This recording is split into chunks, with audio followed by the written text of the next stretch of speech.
சீர்காழி, தரங்கம்பாடி வட்டங்களில் மழையால் பாதிக்கப்பட்டோருக்கு நாளை முதல் 1000 ரூபாய் வழங்கப்படும் என மயிலாடுதுறை கலெக்டர் தெரிவிச்சிருக்கிறாரு. இந்த செய்தி குறிப்பின்படி பார்க்கும் பொழுது தமிழக முதல்வர் மு.க.ஸ்டாலின் உத்தரவின்படி மயிலாடுதுறை மாவட்டம் சீர்காழி, தரங்கம்பாடி ஆகிய வட்டங்களில் பெய்த கனமழையின் காரணமாக பாதிக்கப்பட்ட குடும்ப அட்டைதாரர்களுக்கு ரூபாய் 1000 நிவாரண உதவித்தொகை நாளை, அதாவது 24ஆம் தேதி முதல் அந்தந்த நியாய விலைக்கடைகளில் நேரடியாக பெற்றுக்கொள்ளுமாறு மாவட்ட கலெக்டர் லலிதா தெரிவித்துள்ளார்.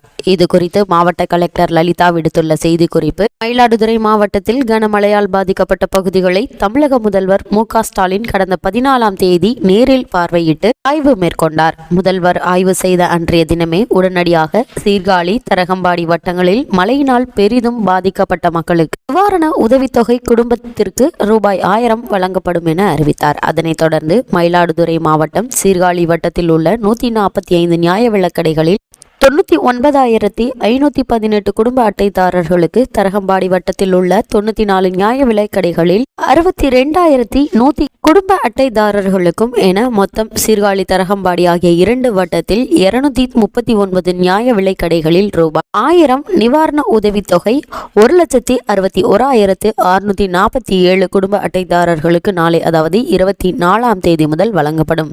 எனவே குடும்ப அட்டைதாரர்கள் அந்தந்த நியாய விலைக்கடைகளில் நேரடியாக பெற்றுக்கொள்ளுமாறு மாவட்ட கலெக்டர் லலிதா தெரிவித்துள்ளார்.